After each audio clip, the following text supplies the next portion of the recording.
welcome to Yogis on the Road. We're back with our beautiful guest, Laura, aka the goddess Saraswati. Yeah, we found out a lot about, Laura and Saraswati and a bunch of stories. Mm-hmm. Yes. So, in spiritual progress, it's said that you should surround yourself with a supportive community that encourages you to progress in a healthy way. And I think that part of this project is cultivating this sangha, or this enhancing community in each other and in our audience, and helping people to grow on the path.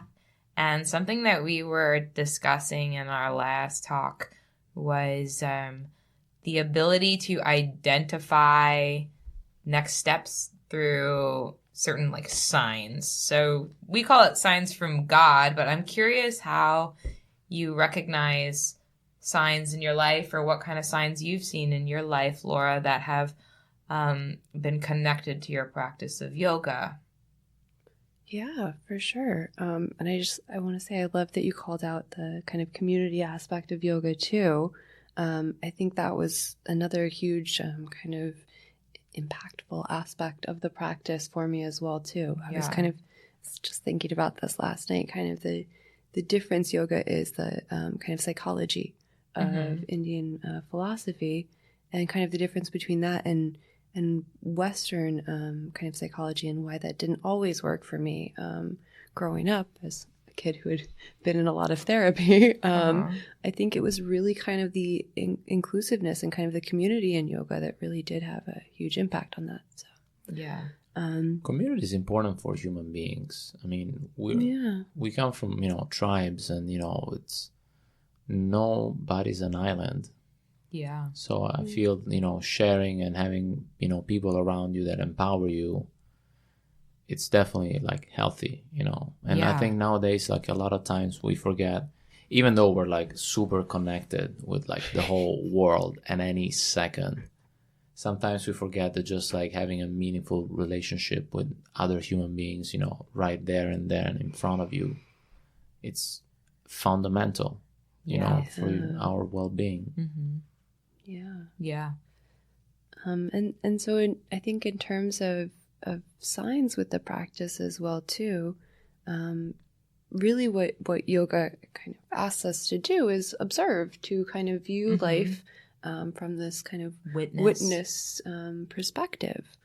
And with that kind of comes this almost greater understanding. And the more and more we're able to kind of step back, and I don't mean just I guess I do mean just witnessing and watching, but also observing not just the physical world, but our thoughts as well too. Yes. And so last night I went to my mother's retirement party, and she's been a journalist my whole life, and she was retiring after I think almost 29 years of reporting the news to the world. Okay. And she's giving her kind of speech to her coworkers, and she mentioned how she's always considered herself an observer. And I kind of somewhat followed in her footsteps and was a journalism major in college. And it didn't hit me until last night, to a certain extent. Journalists are asked to be witnesses. They're asked to view things unbiasedly and without attachment, and just give the facts. And to a certain extent, that's a very gross way of practicing yoga. And I don't think I realized, and this was again just, I wouldn't have seen this unless maybe I was taking a step back and kind of seeing what's being laid out for me. I don't think I would have noticed that had it been previous thinking, because I think a lot of me, I think we talked about this on the previous podcast, kind of perspective, had viewed, my mom wasn't there growing up. I was poor me, all this kind of stuff. And I looked at it very negatively, and all of a sudden it hit me, okay, but she still obviously had this tremendous positive impact on my life, and she's an amazing person. And I think if it was not for I know if it wasn't for the practice, and kind of slowly over time, learning to see things a bit more clearly. Yes. This wouldn't have become apparent. So I think that's kind of one way we can start to view things. And then even just, I remember starting even in middle school, high school as a kid, being left out of things or like not get, just if that ever happened, I would be so anxious and so upset. And I think we can still get this way with like, oh my gosh, why hasn't this person responded to my text yet? Like all that kind of stuff. And even just the other week, I was supposed to hang out with a friend and he canceled at the last minute. But if he hadn't canceled, I wouldn't have gone to Kirtan at Bhakti Center. And like all these other things that night wouldn't have come into play. Yeah. And so I could have chosen to be like pissy and like upset about it. But you kind of, the more and more you get into, I guess, this habit of viewing things a little bit differently or just taking a step back, it all happens for a reason, and it's all leading us in the direction we're meant to head. So really cool. It seems like through the practice of yoga and bearing witness and cultivating this observer within yourself, that you have been able to reframe your perspective to see things as opportunities and gifts instead of coming from this place of being a victim, which is in the ego. Yeah, for sure. Yeah, that sounds really valuable and amazing.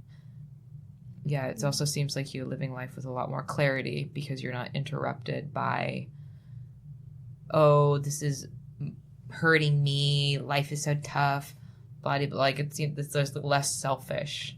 Yeah, and I think that's disclaimer, it's still hard. Like it's not like these like times don't come up where you're not like really struggling with this. And a lot of times in that moment, it's really hard to see. So, there are definitely times where I don't realize this until maybe a week later kind of thing. Yeah. But it's really the more and more it happens, the easier it does get. Because then you're kind of quicker to kind of correct yourself or catch yourself before you kind of spiral into a dark hole mentally. So yeah, because for instance, that made me think. There is this book, that I've quoted already. It's called Face to Face with Fear by what's his name, Krishnananda. And basically it's sort of like he basically he's a psychiatrist, but also he did like years and years of meditation, so he kind of like blends East and West, in this book. And basically, when like for instance you want to hang out with someone and like they don't respond, or it taps into those like basic needs that each of us has, which is being loved, or feel like you matter, or so those are like the basic fears of as human beings, like feeling that like you're inadequate, or feeling that like nobody really cares about you, or all that. But those are all just like ego. Yeah, that's just your ego not being like super worshipped by what's around you. So and when you step back, you just let it go.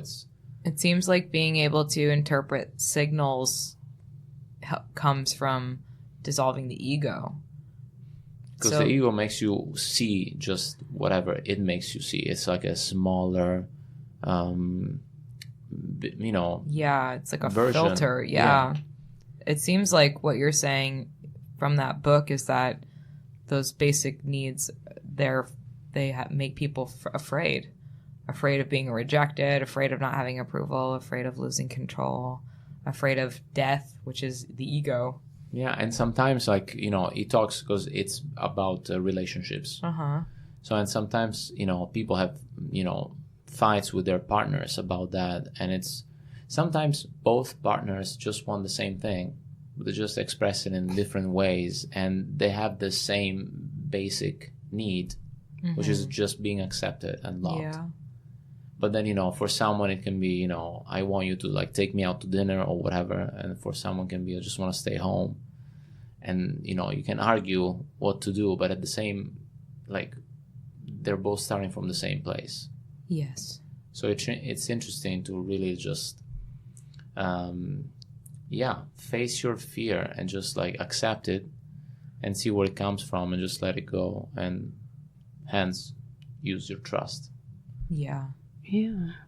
And I will say, I feel there's been times where even just the observing can, and this is something I've had to, you for sure know, I've experienced a lot of fear with the practice as well too, and fear being a vata imbalance within Ayurveda as well too, and something I've kind of over the last 2 years been kind of working to correct and balance out within my own physiological system.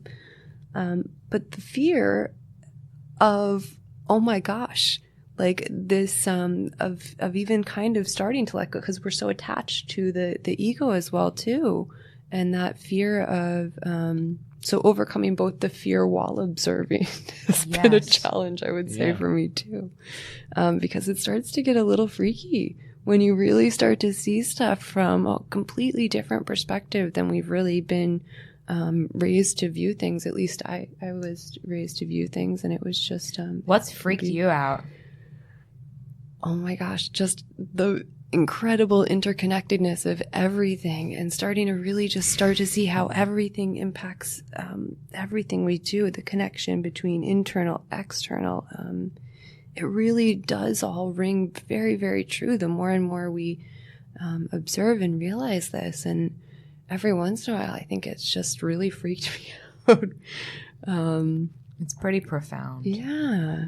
But that being said, it's beautiful.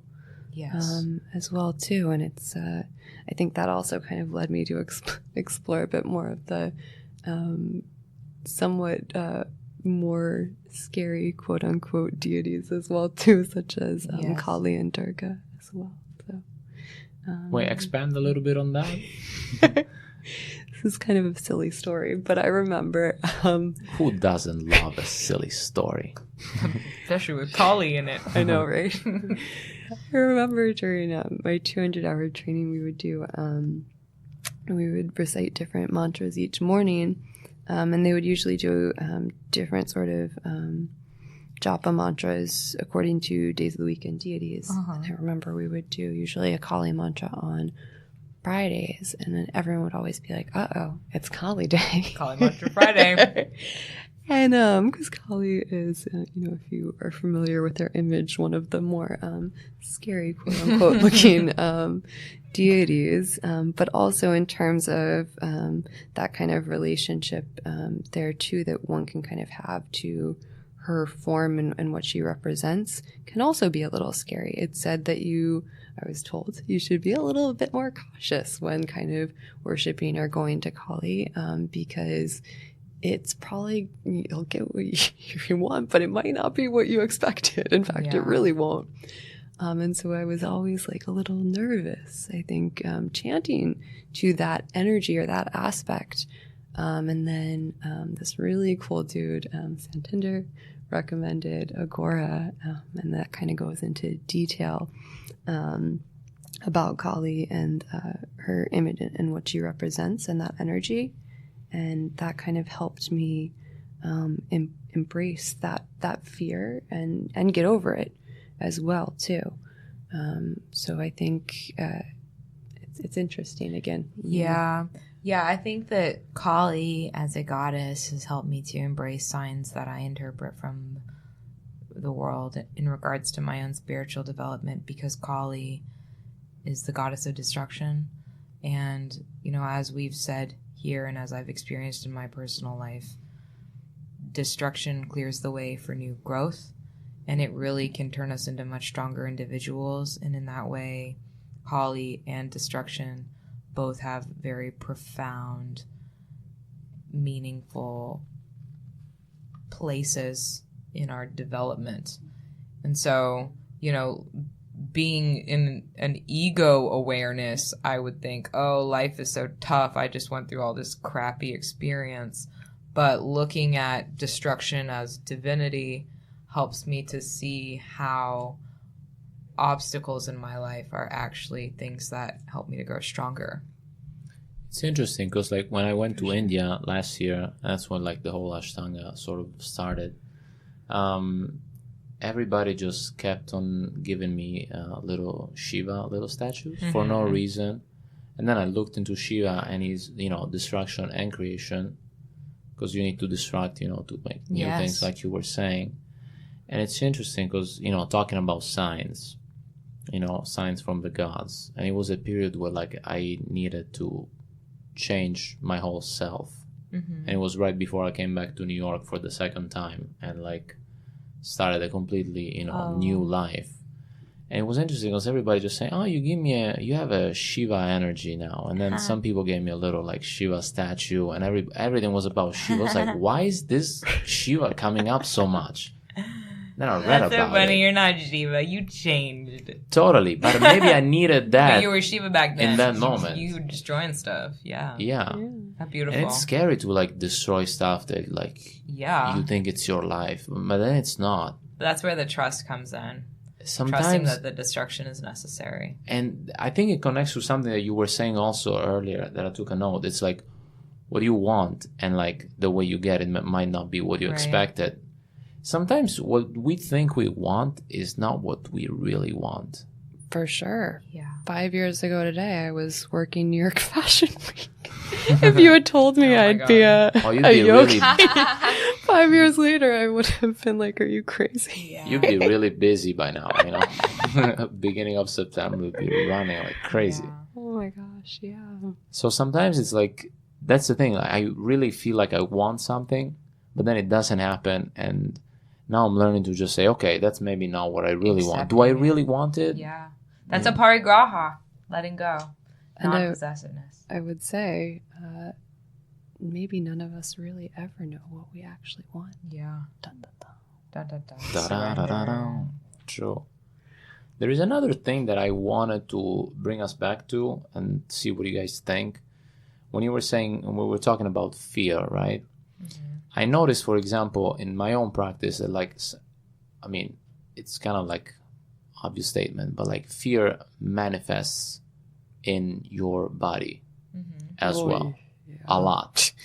Like your body actually physically modifies depending on like that's a whole nother lecture.